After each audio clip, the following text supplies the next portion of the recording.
And really what we look for, at the end of the day is it's pretty easy to spot somebody that has all the tangibles, big, strong, fast, can shoot on the run, whatever it may be. But we always want to take that a step further and really dive deep into their character. You're listening to the First City Lacrosse Podcast, the second greatest lacrosse podcast on the planet. Buckle up, strap your helmet on, and let's go. And welcome once again back to the First City Lacrosse Podcast. I'm your host, Coach Jon, and it is a pleasure to be with you today. And I have the very fortunate ability to be interviewing a great coach from the state of New Hampshire, Coach Pape Lukk from Colby-Sawyer College. Coach, welcome to the podcast. Thanks for having me, John. I really appreciate it. Yeah, dude, I'm excited about this. And I looked over your bio a little bit, and if it's okay with you, I'll include a link to like your program and everything in the show notes, but tell everybody a little bit about yourself.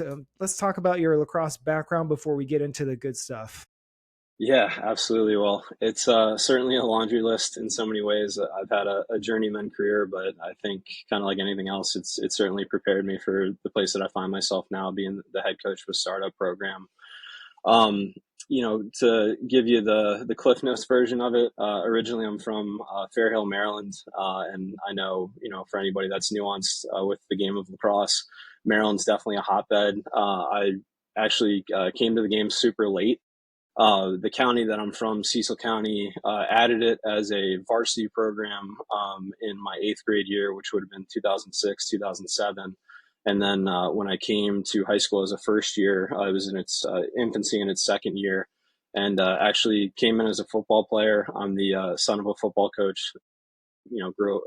Played a ton of sports growing up, and then the guys I was playing football with were like, "Hey, you should give lacrosse a try." And all I knew about it was just big guys hitting people with sticks, and really didn't have any other knowledge. But I asked them what position runs the least, and they were like, he could be a defenseman, and picked up the 6-foot stick, and haven't put it down since. But from there, I was definitely a big fish in a small pond. I was fortunate enough to play a club for the Delaware Silverbacks and then the Harford County Mavericks. So was traveling, about an hour each way to club practices, and that really gave me my shot in college, and was fortunate enough to get recruited at Frostburg State University in Western Maryland, which at the time was also a startup. They had club back in the 70s, and then the program took a hiatus from the late 70s up until 2010. And then I was actually part of Coach Pierce's second ever recruiting class. So it's funny, the duality, finding myself in this position now and, getting to do it as a coach instead of a player. And I certainly had a heck of a framework for that, and, played there for 4 years. And then after college, like so many people, I still wasn't really sure what I wanted to do. So I gave high school coaching a chance. My club coach, Jason Bellamy, formerly at Patterson Mill High School, gave me a shot. And then I kind of got the proverbial bug, like everybody says. Had a few stops, moved down to Florida, actually, coached at the Episcopal School of Jacksonville. And then from there, I knew I wanted to, get my graduate degree, and was fortunate enough to go to Concordia University of Chicago and was a GA there for 2 years. And then after that, one of my big mentors, and a guy I still talk to a ton, and I'm actually coaching with him a good bit this summer, Nick Taylor at Haverford College. He was talking to a friend at a recruiting event and said he needed an assistant. So my buddy hooked me up, and went to Haverford, and then, obviously the world kind of shut down in 2020. Took a full-time job at Tusculum University. And then from there was really fortunate to get back home, and I was the volunteer assistant at the University of Delaware. Both my grandfathers, Pape, who I'm named after, he actually played football and baseball at the University of Delaware. Getting to work with Coach DeLuca and his staff was awesome. And then, like anything else, took a trip up to Maine, was at Colby College for 2 years, a brief stint over at Thomas College as the defensive coordinator and associate head coach under Bill Scott, who's a fantastic guy. Took a shot on me and really appreciated that opportunity. And then, like anything else, life happens. Colby-Sawyer announced they were adding lacrosse, and, through the encouragement of my wife, reached out and was fortunate enough to get interviewed and then ultimately offered the position. So we've certainly hit the ground running, but no place I'd rather be. Wow. What a bio. Listen, you picked up a stick in 8th grade and Ninth grade, yeah. ninth grade. Yeah. So you picked up a stick in 9th grade, have not put it down since, right? So you've basically, from the time you picked up the stick in 9th grade, you've either been a player or a coach pretty much the entire time. Dude, that's awesome. That's awesome. And you found a way to make it work. That's cool. Let's talk about, can we talk about your sort of, now that you're a head coach here, and you're a defensive minded coach, right? So you coach primarily defense and goalies and that kind of thing.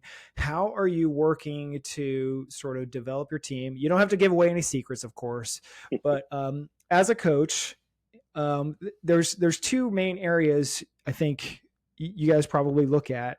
It's staffing, like who am I going to put? I got to get the right guys in the right seats, and then building a team. Like you're fundamentally building a team from scratch. You probably have some students there that are interested in playing, but like, how do you approach that? How do you do your recruiting? So let's talk about the staffing side first. And then if you're cool with it, we'll talk about, get into like some of the recruiting things, what you're looking for, kind of what your, how you approach these students, because a lot of the students and a lot of the people that will listen to this podcast and that follow us, they're local, most of them are local Florida players, but they're trying to play at the next level.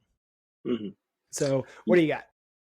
Yeah, absolutely. So, I always do like to preface, and it's funny because some of that is also an interview question, kind of talking about your philosophy and coaching. I think I learned really early on that, being a defensive player myself, I was a close defenseman, took a few reps of LSM here and there.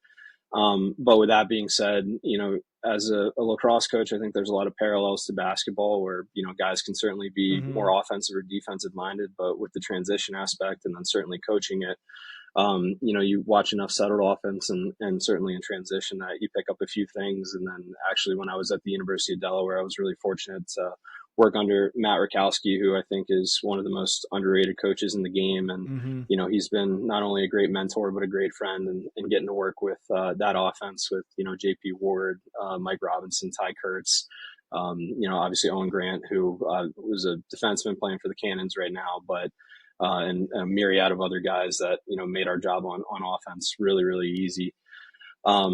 But with that being said, staffing, to your point, I think the great coaches are certainly, man enough to realize their shortcomings and, obviously places that they need help. So when I got this position, looking into who was going to be my right-hand man, and we're fortunate enough to offer a full-time position assistant, or a full-time assistant position, I should say. So recently brought on staff Xavier Mashad. He is a local product out of Maine, actually played at St. Joe's College of Maine. I believe he holds the record for goals in a season, and as well as being the second all-time leading scorer there. So, and he actually still plays box with the Maine Northmen up here. So cool. So really, you brought in an offensive guy. Yeah, smart. So brought it, yeah, without a doubt. And he's a ball of energy. I'm really excited to get to work with him. So he's really going to help, obviously on the offensive side and in transition, and hopefully I'll be able to teach him a little bit about defense, as well as he's able to, kind of teach me some offensive things as well. So I think you've always got to be conscious of your strengths and bringing guys that are, smarter than you or better than you at a certain aspect. So, Coach Mashad checks all those boxes. And then, with that being said, I think the recruiting piece is definitely something that we preach here, recruit daily or perish. So that's something for having a later start. It still doesn't change our metrics for what we're looking for when we evaluate student athletes. Obviously we're going to vet them, but it really starts, just from the initial outreach. Guys that are prepared, that, obviously tell us their contact information, what they're interested in studying, as well as where we'll be able to find them play in the high school season, or certainly, on the precipice of the club and summer ball season starting now. And really what we look for, at the end of the day is it's pretty easy to spot somebody that has all the tangibles, big, strong, fast, can shoot on the run, whatever it may be. But we always want to take that a step further and really dive deep into their character. So it might sound silly, but the little nuances that we look for, after a guy's reached out and we get to see him play live, I think, one of the best analogies, especially on the offensive end, if a guy shoots high to high, is he going palms up and run into the box, or is he hustling back and, riding the ball and, Mm-hmm. doing the appropriate things in that situation. We talk about too that accountability and how this process is really the student athlete's process. Obviously it's a family decision, but when we look at that, we want to make sure that guys are carrying their own bags. As much as we love mom and dad, we want guys that are carrying their own bags and really Mm-hmm. taking accountability for the process. And, something I was really fortunate to pick up early on in my coaching career is, and something I look for still to this day. If we see, Jimmy's reached out and he's having a great game, we see him drinking a blue Powerade on the sideline. If he leaves that after the game, I think that speaks volumes of your character. And then, kind of just diving deeper into that, obviously making sure that they're a student that's academically admissible. Colby-Sawyer has a myriad of different majors and minors to choose from. I think we're best known for, our nursing program as well as our AT and PT school, business, sports management. One of our alums, Ethan Casson, is actually the COO of both the Minnesota Timberwolves and the Minnesota Lynx. So it's really cool to see somebody Awesome. from, a smaller institution in the big leagues. And, definitely something for us. Like I said, we're looking for men of high moral standing first and foremost. And, I think with our staff and the ability to work with guys and really coach them up, we're going to be in a good spot. But it's, something's only new once. So we're really excited to get this thing going from the ground up. So did that answer what you were getting at? Yeah, totally. And I want to dig into it just a little more because, you talked about building a program and you have a unique opportunity, I think, to kind of set the foundation. And you probably know this already. In fact, I'm sure you do. Otherwise you wouldn't have said it, but there are a lot of coaches that believe in the exact same thing. I talked to a lot of coaches and in fact, I just got off an interview with one, yesterday, and we were talking about a couple of things as far as like player character and player integrity. And it was, um, like you said, are they cleaning up after themselves on the sideline? How do they handle these coaches? They don't want to know, they don't want to see a highlight reel of you scoring 10 goals in a game. What they want to see is what happens when you miss, what happens when the goalie saves it and you don't get it, what happens when you blow a slide, like how do you respond? I interviewed a girls coach and she said, one of the things that she says, don't send me a highlight reel. I don't want to see that. You send me game film and I'll watch the whole game because I want to see how you respond when things go bad. I don't care if you win or lose. I want to see, how does your team respond to you? How do you treat your teammates? How do you treat your coaches? How do you treat the officials? If you're trying to build a foundation, the character, the integrity has to come first. And right along with that, I can't stress this enough, but for all the players listening, clean up your social media. Your social media will be the number one thing that a coach says no to you. If they find something in your social media that makes them question your integrity, your character, your ability to participate as a team member, it's game over. It's almost as important as grades. Would you agree with that? Yeah, I think we definitely live in a social media Mm-hmm. heavy world, and I couldn't agree more with the points. A highlight tape is exactly that, and kind of Mm-hmm. like I alluded to, um, we really want to see what happens when things aren't necessarily going your way. Are you going to be a thumb guy or a finger guy? And here at our program, we want thumb guys, people that are taking accountability, treating everybody regardless of where they are in life. With respect and ultimately just treating people how you want to be treated. But especially as it pertains to the social media piece, I do think, and that's something that we'll actually talk about in our fall meeting when we have our guys on campus. But what goes on the internet lives forever, so you definitely want to be Mm-hmm. conscious and cognizant about that. Yep. Yep. Smart. Real quick, I have a couple of speaking of character, let's dig into yours a little bit. Nothing bad, but I want to know, are you reading any books right now? You have a favorite podcast, book, show, anything like that you sort of follow? Yeah, I think the people that know me really well. I'm definitely a bit of a cinephile, so Michael Crichton's Jurassic Park has been something that I've read at nauseum and kind of have on retainer. Actually, in my wedding ring, my wife actually put in there, "Love finds a way," just like from the movie, "Life Mm-hmm. finds a way." So it's definitely something that's been impactful to me. And then, I think the podcast realm and stuff like that, I kind of like my taste in music. It's all over the place. I really like to, listen to thought provoking things, and then especially as pertains to, just the lacrosse side of things. Back the Bird was something that I found a few years ago, and it's been really interesting. Similar format. They'll have obviously with that Canadian influence with Dawson and all that. Having some greats in the box game, and then guys that are playing both. And I think that's been something cool just to see to the evolution of field lacrosse, the involvement of Canadians, and obviously the 2-man game, and the off-ball action, everything that comes with that.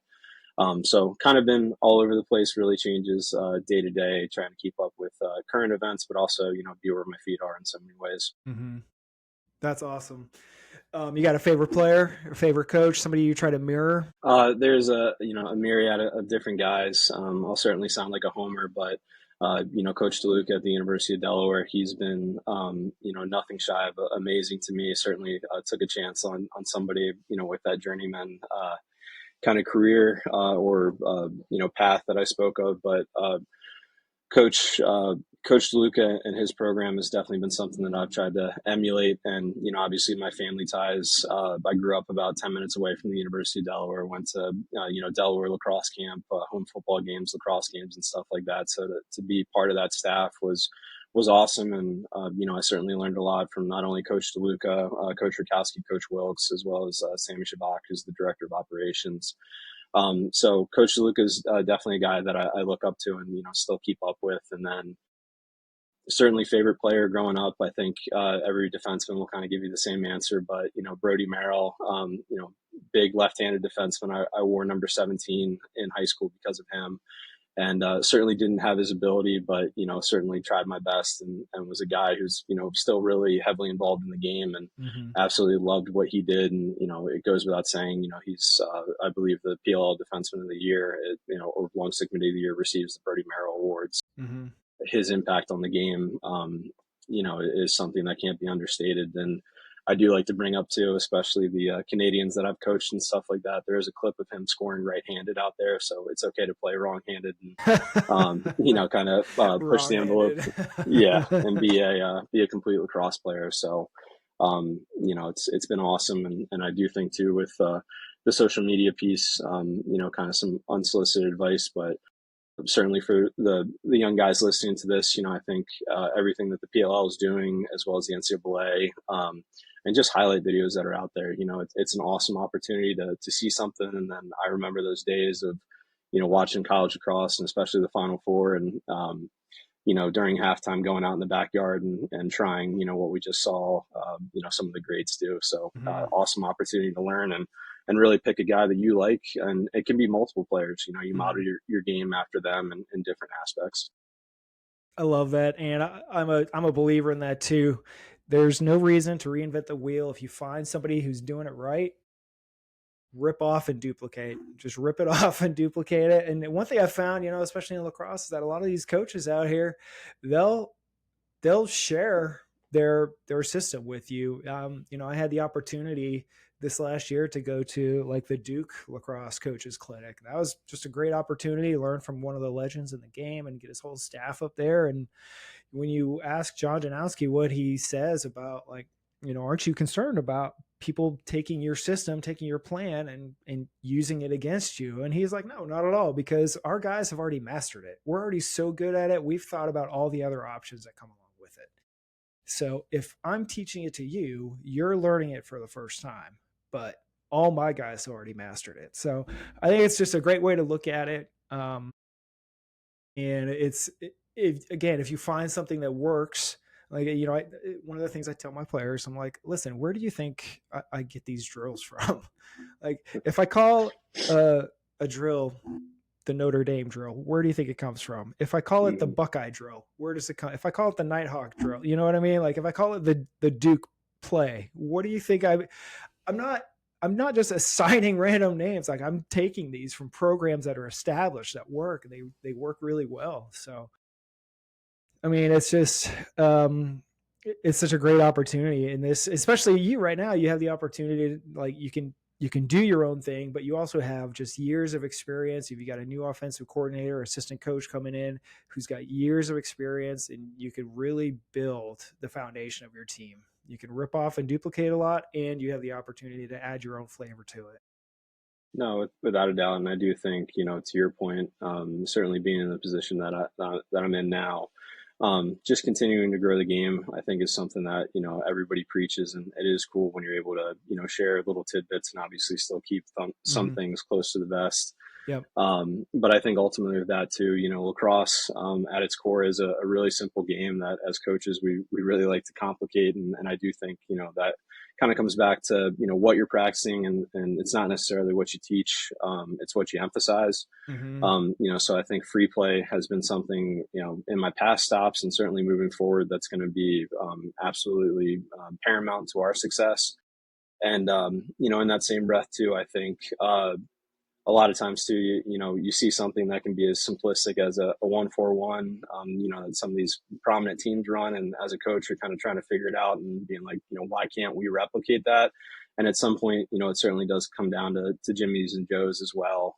So being able to be conscious of athletes versus scheme, and, really putting your players in a position to be lacrosse players at the end of the day. I always tell our guys, and they'll certainly hear a lot of it over the next 4 years, but we don't want robots. We want lacrosse players, and whether it's specialists like face-off men or goaltenders, we still want them to be lacrosse players first and foremost. So I think that free play aspect, getting out and just being creative with the game. I know we talked about YouTube highlights and stuff like that, and certainly overtime of a conference championship is definitely not necessarily the moment to whip out a behind the back that you've never done before, but it comes down to practice. And certainly, the trust that your coaches are going to have in you, and just the ability to get out there and make plays. And like I said, be a lacrosse player at the end of the day. So, yeah. I think it's all stuff that's nothing but beneficial.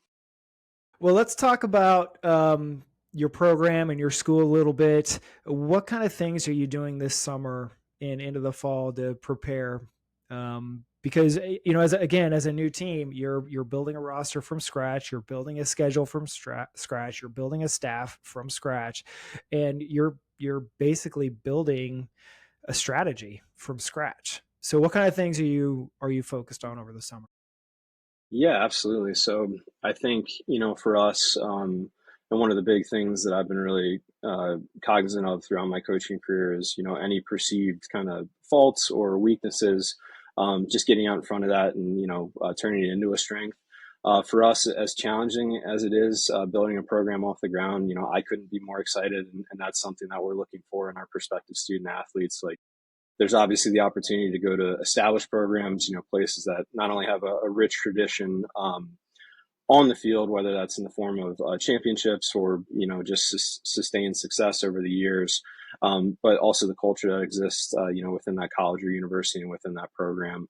So that's something that we're really excited to create that from the ground up. And, certainly something that I've, heard over the years, and definitely something I try to live my life by is, the notion that well done is better than well said. And that's something that our players are going to, live out. And I think the cool thing about that is it's not mutually exclusive to the lacrosse field. Being a good person and, putting your words into action is definitely something that we're in a position to, really emphasize and make sure our guys are living that every day. But, like I said before, recruit daily or perish is something that I picked up from a coach along the way. So we're making sure that, we're out on the road. Coach Mashad actually just started up this past week. So he'll be down in the Mid-Atlantic, kind of all over the place this summer. And then for me, being a Maryland guy, I was actually just in Baltimore. Goalie Smith did a fantastic event, the summer starter there. So a lot of the uncommitted 26s were there to kind of get out in front of college coaches, and the Gavazdins and Matt Gill and the rest of the organization, they do a tremendous job. So that was awesome to get down there and get a look, and certainly get guys on the radar that potentially weren't yet. And then was able to do the Free State games, which for me, being a Maryland guy, was always something when I was in high school I was really excited to compete in, and it was kind of the gold standard of events down there. But like anything else, it's just leveraging our connections, and then really getting the word out about Colby-Sawyer. Like I said, something's only new for the first time. So our staff's done a really good job of being active on social media. Instagram is definitely a big thing for our program, as well as it might seem, a little bit odd, but especially kind of with what LinkedIn is for and what that tailors to. We actually have a Friends of Colby-Sawyer account. So that's been an awesome venue to, get the word out, updates with our program, as well as, the myriad of different things that are coming. We're building lights on our turf field this summer. We'll be one of the only Division III schools to have a dedicated team film room and study hall, as well as a refueling station, which I give all the credit to Jen McKillop, our athletic director, for bringing those ideas to life and not only elevating our program from its infancy and beyond, but, the college as a whole. So I'm really excited to, get out this summer. Obviously going to be, using a ton of sunscreen and getting our miles in. Yeah. But couldn't be more excited to, hit the ground running and really get back into it. And that's something for me that, when I started in January, obviously it's a different timeline than most people, but or most programs, but I do think, like anything else, we're surrounded by great people who have been nothing but encouraging to us. And it definitely made me take a step back because, with the exception of the COVID year, this is the first season in 18 years where I haven't had a season. So I think I've watched as much recreational lacrosse as I did in high school, which is certainly a lot. But getting out, being able to catch local games, certainly in New Hampshire and then in the just greater New England area has been fantastic for us. So I think it really puts it back into perspective, what we're looking for. But recruiting is a big piece, and we've been really excited to hit the ground running and obviously have traction not only with this current 2025 class as we look to fill out our roster, but with the 26s and beyond. Yeah. Are you hitting any showcases? Are you doing any prospect days or anything like that? Yeah, absolutely. Our staff will be, like I said, all over the up and down the East Coast. Coach Mashad's going to hop on a couple flights and get out to some showcases and tournaments in Utah and California, respectively. But that is the nice thing about lacrosse. For as much as it changes, a lot of things do stay the same. So pretty much everybody through their endeavors is going to come to the Mid-Atlantic area, and for me being a Maryland guy, that's music to my ears. I get to go back, see friends and family, and all that good stuff. But for us, we will host our inaugural prospect day, where the date is still tentative, but it'll be in October. And that's something for us, that's a great opportunity to come up during homecoming weekend, really see what Colby-Sawyer is all about. And definitely something I preach for this experience is that, and certainly for the listeners, obviously as you go through the process, as fun and exciting and overwhelming and stress inducing as the college process can be, I think it is really important to remember that, it's not only a 4-year decision, it's a 40-year decision. So, our alumni background or our alumni base, I should say, as well as the guys that are in this current class and guys that will be recruiting throughout, the opportunity to be, part of something for the first time and just get to see, what the other programs have brought that back in terms of, alumni engagement. And I'm super excited to, get that going with our guys and, selfishly with my experience at Frostburg State. Having a really, really similar experience. It's cool to see that as a player and, what it is now. Coach Gardelman's doing a great job over there. But in that same breath, really putting our own stamp on it and creating something new for the first time. Listen, man, I am really excited for you. So I want to do something here. I don't think I've ever done this before, but so if I'm a player and I don't know Colby-Sawyer College, I don't know you, but I am, you see me at a showcase and I'm an LSM or something like that. So maybe a niche position, or maybe I'm just your standard deep pole, but I'm playing pretty well. How do you approach that? What kind of things are you looking for from me as the player? And when we do have that contact, how do I make sure that I leave an impression on you? Yeah, absolutely. I think like anything else, we are really fortunate, and the events that we go to are run by great people who do a fantastic job of making sure the information's correct. And then getting that contact info out from there. So, one of two ways. Usually, the initial outreach email I think is pretty standard for most college coaches. But in that same breath, receiving that text from the college coach, I know can be really exciting. But from there, like anything else, I think our staff does a great job. We've actually got a pamphlet that we'll send out to guys that not only details, our staff and our experiences, but also, what our culture is going to look like, our facilities. And then most importantly is the educational piece. I think like anything else, and it's certainly not unique to Colby-Sawyer, but there's been countless instances where, we've seen a guy who's absolutely crushing it on the field. They're doing all the things that we talk about. They're not leaving that blue Powerade behind. They're respectful. They're a real team guy. Obviously on the field, they're crushing it. We reach out, express interest, and then they get back to us and they're like, hey, I'm really interested in your engineering program. We don't have engineering at Colby-Sawyer. So that's something that making sure that you are doing your research.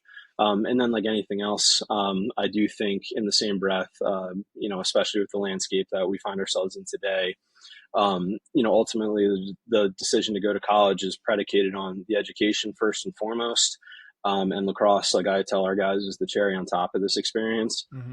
So making sure that, fiscally it makes sense for you. And obviously that's a conversation to have with your parents or guardians about what you have going on and, doing your own research a little bit. Fortunately for us, we did have a tuition reset a few years ago.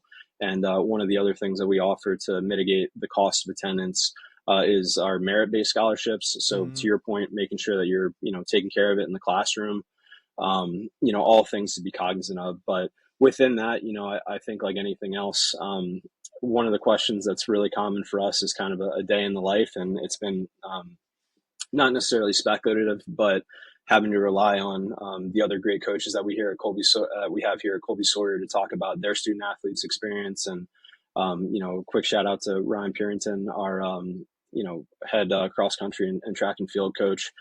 Actually had a recruit come up who was interested in ROTC, which is a program that Colby-Sawyer is partnered with Dartmouth as well as the University of New Hampshire. And he actually had a student athlete that had gone through that, and I was able to connect him with our recruit, and ultimately ended up working out. So I think it's just the power of community and resource. But at the end of the day, being able to figure out that jump to the collegiate level, not only is it bigger, stronger, faster on the field, but bigger, stronger, faster in the classroom as well. And like anything else, I think as much as there's the metrics and, the tangibles, we want to get to know you as a person first and foremost. What are you interested in?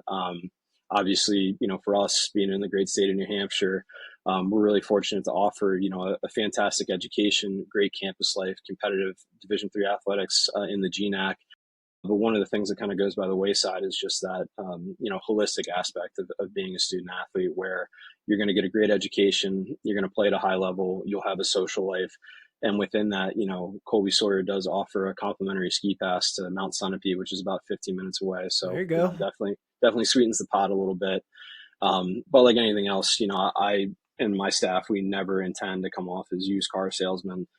So it is really important to get to know the individual, as a person. And I do think that also gets lost in the recruiting process, just with how much time we're going to spend, with you as a student athlete, the long bus trips, the, practices, the games, all of that stuff. We do have to like you at some level, and you have to like us, which is really important. And, kind of further expanding on that, not only do we recruit the student athlete, but we recruit the family as well. So it's really important that we're doing our research, getting to know you, you getting to know us. And then, from there, getting up to campus, whether it's a prospect day or just touring to, get a feel for the spot. And, if they're anything like me, I knew from the moment that I stepped on campus at Colby-Sawyer that it was the spot for me. And then, the people that I work with, really made it a decision that I couldn't pass up, and, would be remiss not to talk about, my wife's constant encouragement for me, especially being a new dad. My son's going to be 6 months old coming up next month. And it's really put things into perspective, and I could not do what I do without the support of my family. But having a conversation and getting to know me, my values, what the student athlete's about, and all that fun stuff. Yeah. Well, and I want to make sure that we don't miss an opportunity to express support for the people that support us as coaches. You mentioned it a couple of times. Obviously, the support of your wife, your spouse is so huge, right? Because when you take a head coaching job, your spouse fundamentally takes a head coaching job too Mm-hmm. in sort of a background role, but she's going to be there. She's going to make sure that things are taken care of on the home front so you can take care of things on the field. Like we all see that. And then you also mentioned the support of your AD. This is so critical, I think, because if you are the coach of a, like in your case, a new program, and you do not have the support, or you have fake support, I guess that is the best way to say it, where they say one thing but their actions dictate something else. For example, like in lacrosse, we are often, if not always, sharing field space between men's and women's lacrosse, maybe men's and women's soccer, maybe football, maybe field hockey. Schools can only afford so many fields, right? And so a lot of times we're sharing that space. And if you find yourself in a position where you have to share space, then and you're working with these other coaches, a lot of times it comes down to, if there's a conflict, it has to go to the AD, and that AD has to be able to not only manage that conflict, but make sure both parties are kind of happy. And it sounds like you have exactly that. Yeah, without a doubt. And, I can't sing Jen McKillop's praises enough. She's been fantastic. And I do think, like anything else, her background, I think, really speaks volumes of her and her character.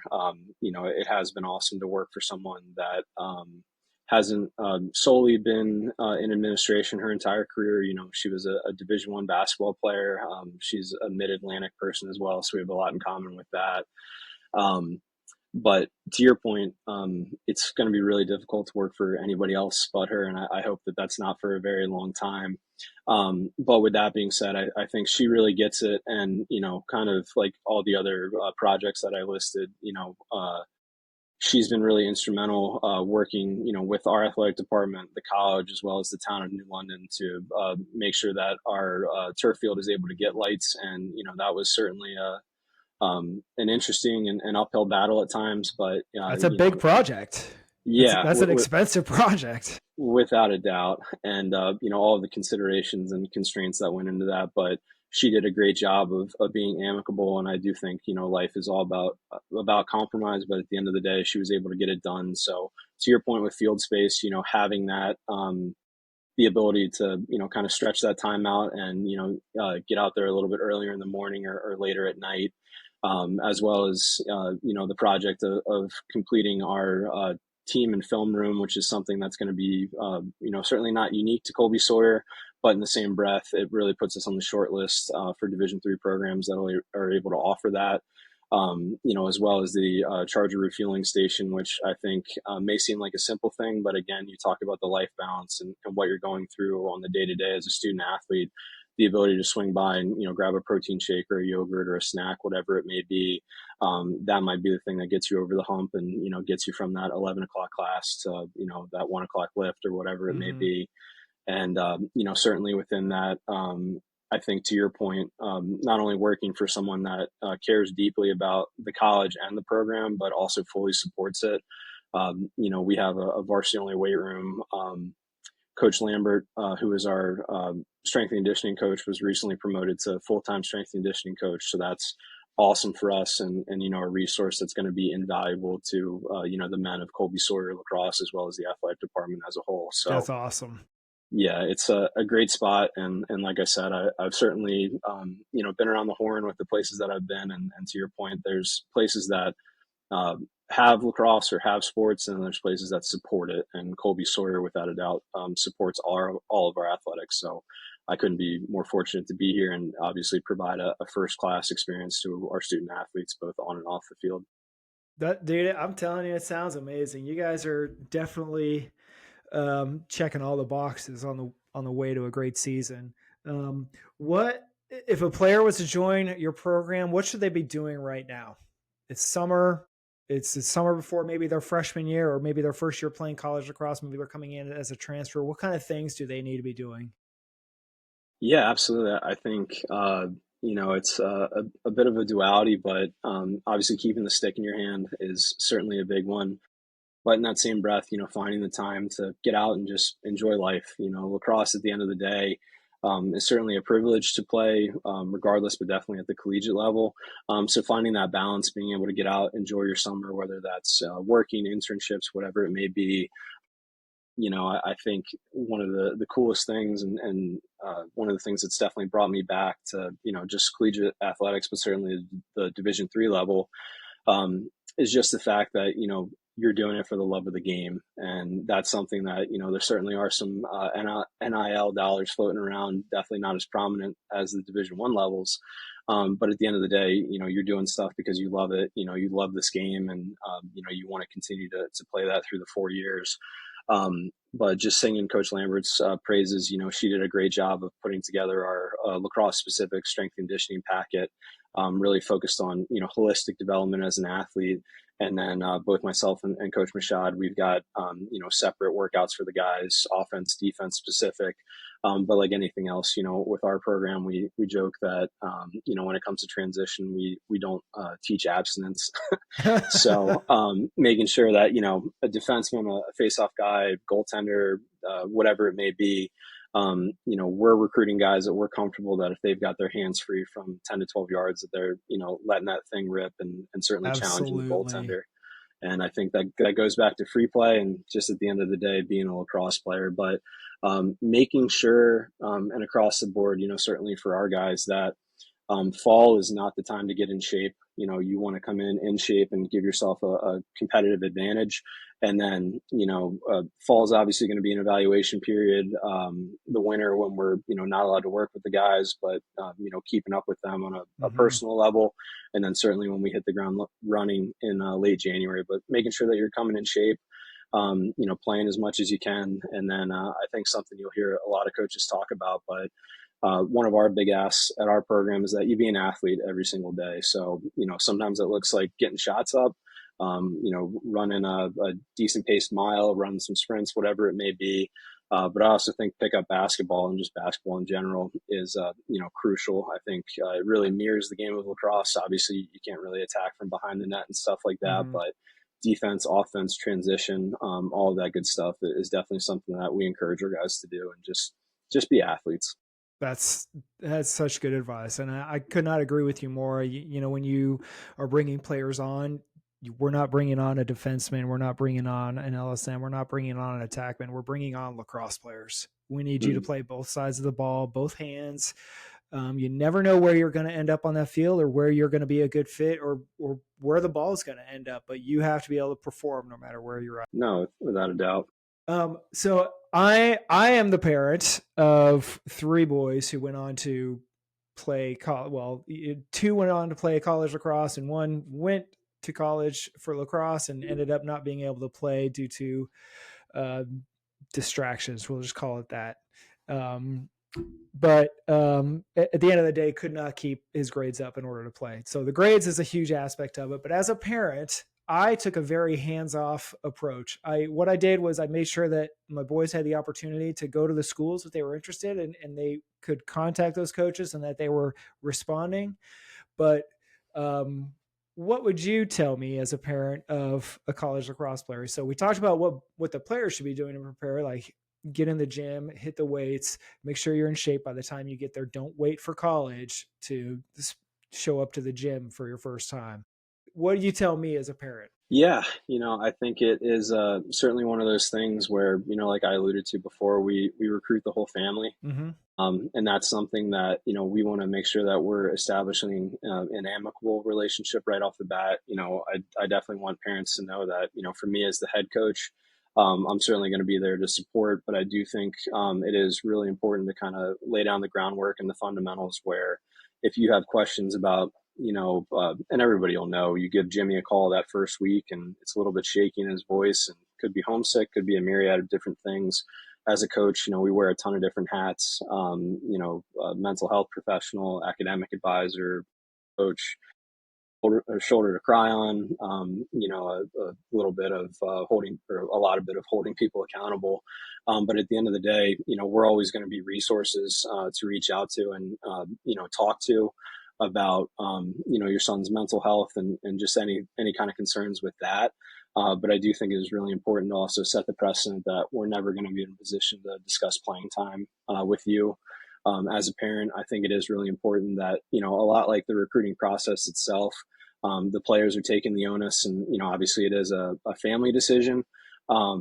But that's something that, my high school experience and my college experience, I would have been absolutely mortified if my parents had reached out, to the respective coaches and, asked about, my playing time and stuff like that.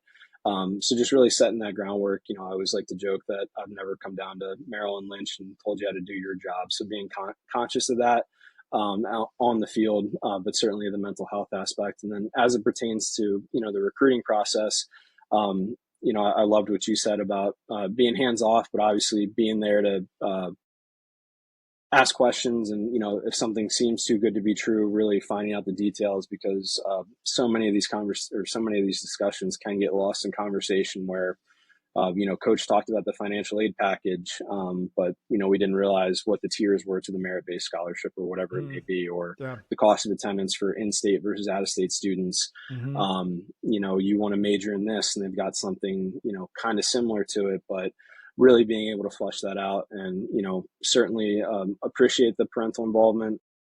Definitely for me, being a new dad, I'm definitely drinking from a fire hose in so many different ways. College is obviously a ways away, but I think like anything else, just, being encouraging, putting your child in a position to be successful, and also asking critical questions. I think like anything else, it's not bad to sit down and have a discussion. I have a cousin who's a 2025, and, through his recruiting experience, he's definitely had the highs and lows and kind of the ebbs and flows of the process. And, unfortunately had some injuries, and that kind of delayed his timeline and then shifted it a little bit.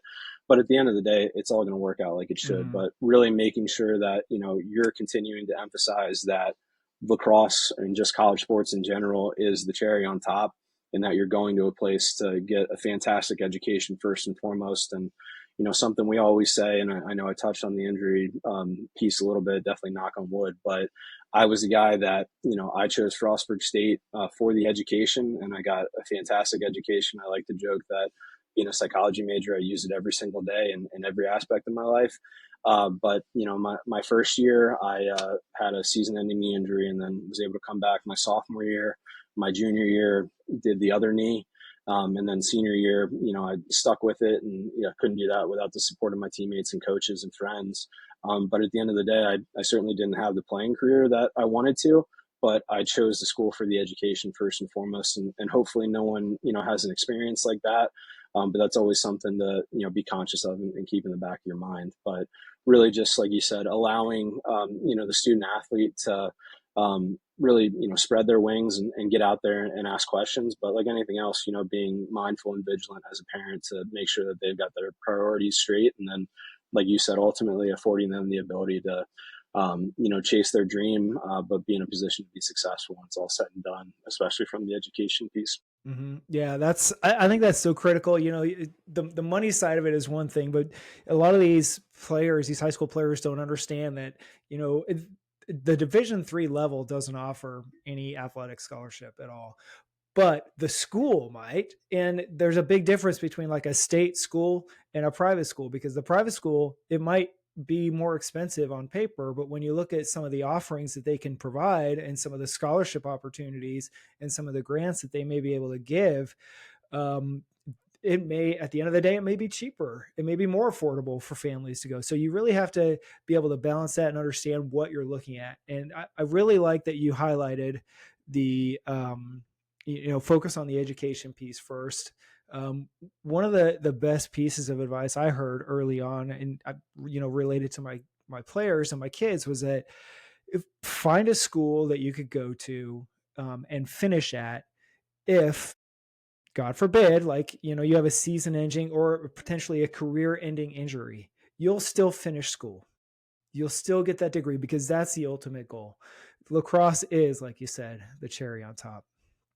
Yeah, any regrets? Anything you could go back in time and tell your first or second year self, like, hey, Pape, you need to do this instead, or your first year player, first year coach, anything like that? I mean, I think from a playing perspective, it's definitely one of those things where I think as much as my experience wasn't ideal as far as the injuries and stuff, I made friends for life. And, like you alluded to, I got a great education, which is, something I'm really proud of. I was actually, the first member of my family to complete a 4-year, or 4-year college experience, 4-year university experience. But no regrets from there. I think all the guys that, I played with, and it is cool just being on the wrong side of 30 now and being able to look back on that college experience, with guys settling down, starting families, crushing it professionally. Every wedding I've gone to with a Frostburg State alum, we still play a Wagon Wheel, which Coach Pierce introduced as our win song. And, it's just a really cool and unique experience. But I think if you spend too much time looking in the rearview mirror, you're not where your feet are. And that's something that, we really need to be conscious about every day. And I have a laundry list of things that I would tell my younger self as a coach. But at the end of the day, it is it's an absolute privilege to coach these young men. And like I said, it's, you wear a multitude of different hats. But at the end of the day, it's certainly not for everybody. And like I said, having a partner, my wife is fantastic, and, she's my rock. She's the first person I call after a game, good, bad, or indifferent. And now, bringing our son into the fold, you can't be good at what you do if you don't have somebody supporting you. And I think kind of the notion of self-made people is a little bit of a fallacy. Not to say that hard work and preparation and all that stuff puts you in a position to be successful. But I certainly couldn't do what I do without the support of my friends and my family and the people that are close to me, as well as the institution that I'm at with the other coaches, athletic directors, administrators, professors, professional staff, groundskeeping, like everything. It all plays into the student athlete experience. But, I ultimately think the best advice I could give myself or really anybody at any juncture of their life is just be where your feet are. Life is inherently very fleeting, and, especially the collegiate experience, let alone the collegiate athletic experience. It's, one day you're bright-eyed, bushy-tailed first year, getting your helmet and getting ready to practice. And then, the next thing you're changing diapers. So it flies by. Yeah, you're not lying. Wow, Coach, this has been awesome. I really appreciate you jumping on and sharing your experience and in your school with us and your program. I am excited to sort of follow along with you guys and see where you end up after this season and see the progress that you've made. What's the best way for people to reach out to you, whether they want to talk lacrosse, they want to talk about your school? How can they find you? Yeah, absolutely. So certainly the most direct line of communication for not only myself but our staff is just our Colby-Sawyer email addresses. It's my first and last name at colbysawyer.edu. The same thing with Coach Mashad, and then social media, kind of like we talked about. The certainly some of the inherent difficulties with that, but I also think there's a lot of positive aspects. So CSC MLAX on Instagram is a big one for us. That's something that, please give us a follow. We've got some great stuff. Our sports information director, Bruin Smith, is always cooking up something interesting for our social media. But like anything else, don't hesitate to reach out. We're an open book and really excited to get this thing going from the ground up. But John, I appreciate the time more than you know. Yeah, dude, this has been awesome. I love talking lacrosse. I especially love talking lacrosse and meeting new people from all over the country. And I appreciate you taking the time out of your day to sit down with us and do this. So, Coach, thank you for being here. For everybody else, thank you for listening. As always, you can find us on any of the social media platforms at First City Lax. That's a 1ST City Lax. And you can contact me directly via email, Jon, Jon, at firstcitylax.com. As always, get your reps in, be a good human, and we will see everybody next time. Coach, thanks for being here. Thank you, John. If you like what you hear, drop us a like and follow wherever you downloaded this podcast from, and on Facebook, Instagram, and YouTube at First City Lax. Check back every week for more content. Thank you for being a part of the First City Lacrosse podcast.